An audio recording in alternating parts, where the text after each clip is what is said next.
So, on my last trip, I lived what many people would consider to be their worst travel nightmare. I flew to the wrong city. Yep, you heard that right. I flew to the wrong city. Yeah, so I invite you to sit back, relax, and I will tell you how I discovered this mistake, how I think I made this mistake, and how I fixed it, and then other fun little anecdotes about this particular journey that I went on. So let's start by going back many, many months when I made the plans to go to Gen Con, which, if you do not know, is the largest tabletop gaming convention in Northern America. It is huge. I believe that this year there were about 70,000 attendees. So when I say it's a large convention, I mean it's a very large convention. But I had gone the year before, so I kind of knew what to expect, and I was very excited to see all my friends again. So I booked my flight, patted myself on the back, and then basically forgot about the convention until it was about time to leave. Now, the only issue that I perceived when I booked these tickets was that I had booked them to fly out pretty late in the afternoon, about 4 p.m. And if anyone knows anything about Florida summertime, it's that thunderstorms tend to roll in the afternoon, and they can stick around for a while and make flying out pretty difficult. So that was the only thing that was on my mind when I got to the airport. Was I really hope that there's no last minute freak thunderstorms that make it difficult for me to fly out. But luckily for me, there were no weather issues, so I boarded the plane, we took off, and then a couple hours later we landed, and I excitedly texted the Gen Con group chat I was in saying, "Hey guys, just landed. I will see you in about an hour." I get off the plane, walk through the airport, get all the way down to baggage claim, get my bag, and it isn't until I pull up Uber that something happens. I type in the address of where I will be staying with all my friends, and Uber pops up with an error saying, "You're gonna have to rent a car to get to this address." And I was like, no, it's only 20 minutes away from the airport. My friends told me that they specifically got a place that was a good distance from the airport and the convention center. So no, silly, I don't have to rent a car. So I re-put in the address and it pops up again saying, "No, you're gonna have to rent a car to get to this address because this address is 10 hours away from your current location." What? What do you mean 10 hours away? That can't be right. Where am I currently? I then go into my Maps app and I pinch out from my current location and I see, I'm in Philadelphia. I'm supposed to be in Indianapolis. How did I do that? I then open up my flight app where I look and I see, oops, I booked my tickets to fly me to Philadelphia. Now, I have a few working theories as to how I managed to get Philadelphia and Indianapolis mixed up during the entire booking, checking in, getting on the plane, landing process. Theory number one is that there is a convention that happens in Philadelphia, PAX Unplugged, which I had actually tried to go to the year before and missed my flight for, happens in Philadelphia. So, okay, I must have, in my head, gotten the two mixed up, confused, or at the very least, it sounded right because I'm going to a convention and conventions happen in Philadelphia. So, the second reason for getting this all mixed up in my head is that I have a cousin who is currently studying in Philadelphia. During a family reunion that happened a few weeks prior, I had mentioned, I'm going to be going to Philadelphia soon. I should reach out to Amanda, let her know I'll be there, and then forgot, which it turned out to be a good thing because I would have had to ring her up and say, "Oopsie daisy, I wasn't supposed to be here right now. My bad, cuz." So, I'll see you for PAX U, Amanda. And then the third reason I think this got mixed up for me is that I have never been good at geography. I cheated on my geography test in the 3rd grade because I simply could not memorize the states and their capitals and any other cities. My brain does not compute with that. You could quiz me on any number of US cities and I will most likely get the state that they are in and or the geographic location completely wrong. So yeah, I think it was a combination of all of these factors that led to me booking a flight for Philadelphia when I was supposed to go to Indianapolis and simply never realizing it. You might even think, Jessica, you were in Indianapolis the year before. How did you not even realize that the airport that you were in was completely different?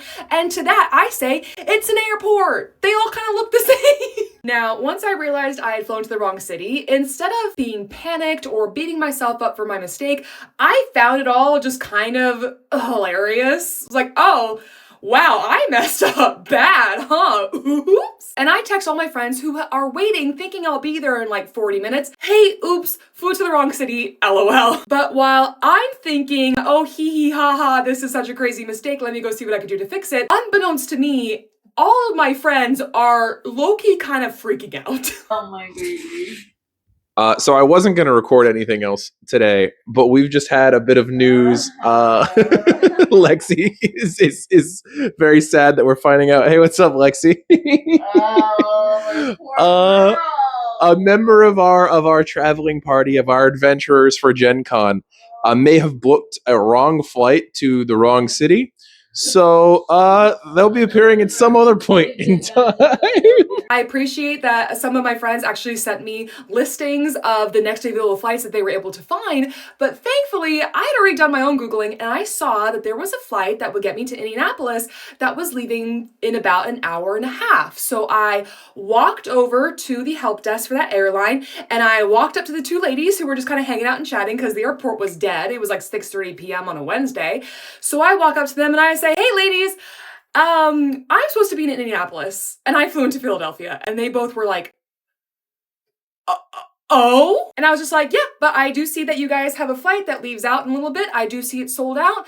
Is there any possibility I could get on a wait list or anything to try to get on this flight? The two ladies kind of blinked at me, went, well, if you want to get on the wait list, you are going to have to buy a ticket. And I said, okay, that's fine. And they went on the computer and they did some clickety clackety and they went, actually, it turns out that we only have first class tickets available for that flight. And this is how much it's going to cost. And I went, ooh, because it was last minute flight, first class ticket price. I went, ooh, okay, how much would it be for a ticket for a flight for tomorrow? And some more clickety clackety and they said, okay, well that ticket is going to cost about half the price. I thought about it for a moment and I knew that if I stayed the night in Philadelphia, that would mean getting a last minute hotel room. Last minute hotel close to the airport would be pricey. And then I'd have to Uber back in the morning to then do this all over again. And there were some things that I wanted to do the next day at Gen Con with some of my friends. So I asked the ladies, would that ticket for tonight be guaranteed? And they said, yes, this would actually be a guaranteed ticket. And I was like, well, this is why credit cards were made. Here's my card. I will simply try to not think about how much this is going to cost me because keep in mind, I thought I had booked like a $250 round trip flight to get to and from Gen Con.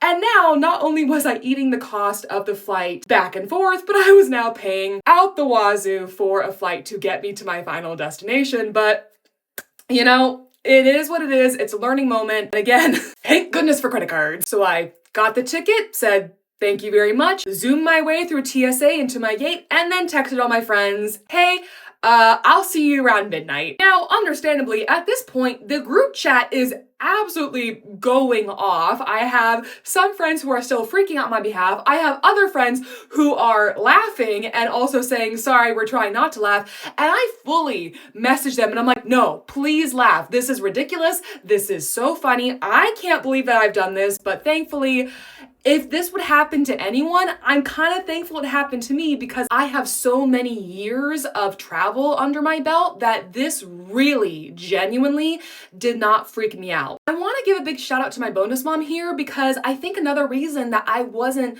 panicking or freaking out is because of a lesson that she taught me when I was about 12. When I was that age, my dad and my bonus mom took me to Europe for the first time, and we had been in London for a few days when my bonus mom and I decided that we wanted to go somewhere, and so we went down to the tube and she looked at me and she said, okay, you navigate us there. Figure out how to get us from where we are to where we want to be. So I looked at the map and I figured out we were over here and I said, I think we need to take this train to get over there. And she said, okay. So we hopped on, and after a little while, I looked around and I went, huh, we're going the wrong way, aren't we? And she went, yeah.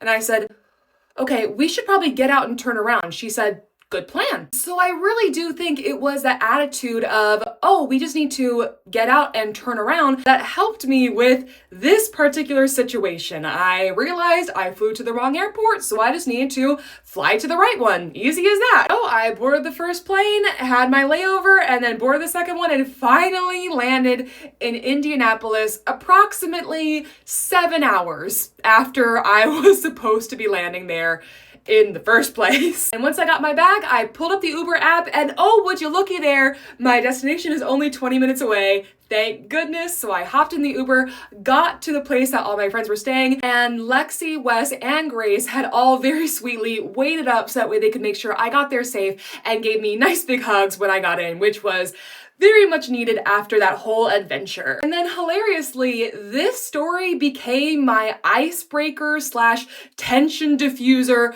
for the entirety of the con. For example, there was a big get-together that we all went to, and I remember talking to this one guy, and I mentioned, oh yeah, I flew to the wrong city by accident before I got here, and he literally went, that was you? Turned out that he was housemates with someone who was in that Gen Con group chat where I had said, LOL, oops, flew to the wrong city. Also, there was another moment where someone I had drove that morning to the convention with got the parking garages mixed up, and we accidentally ended up going to the wrong one and walking up and down it for a while until we finally realized we were in the wrong garage and went to the right one. That person was kind of upset and stressed that they had got the garages wrong, and I just turned to them and I went, hey, at least you didn't fly to the wrong city, huh? Which then gave them a good chuckle and helped to diffuse the tension. Now, as you might have guessed, I did have to rebook my return flight to get home because I was not flying out of Philadelphia to return to Orlando. And yes, I did check many, many times that I had rebooked to take me to the correct airport to get home. However, the universe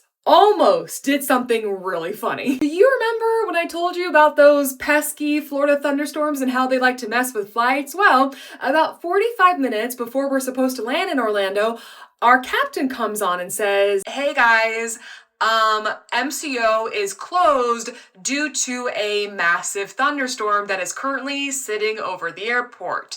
So we will be flying in formation for as long as we can and hope that MCO opens back up again. But if we simply can't keep going and they're not open yet, we may be landing in Fort Myers. And of course, the whole plane was like, oh no, oh man, oh no, darn it. And I was sat in my corner like, because at the very least, if I fly into the wrong city, at least this time it's not my fault. But even though that would have been kind of the cherry on top of this story, I am thankful that the airport did in fact open back up and I was able to land safely in Orlando, because trying to get to Orlando from Fort Myers would have been a bit of a pain in the butt. But that is the end of the flight debacle story. I did have a fabulous time at Gen Con, and I really want to give a big shout out to all my friends who made it such a fabulous time. I got to play a lot of Magic the Gathering, which is a game I have had so much fun with and I really, really love. I also got to go to my friend Wes's D&D Goes Acoustic live performance, and oh my gosh, that guy can perform. He also ran a campaign just for Lexi and me to play with Daggerheart, which was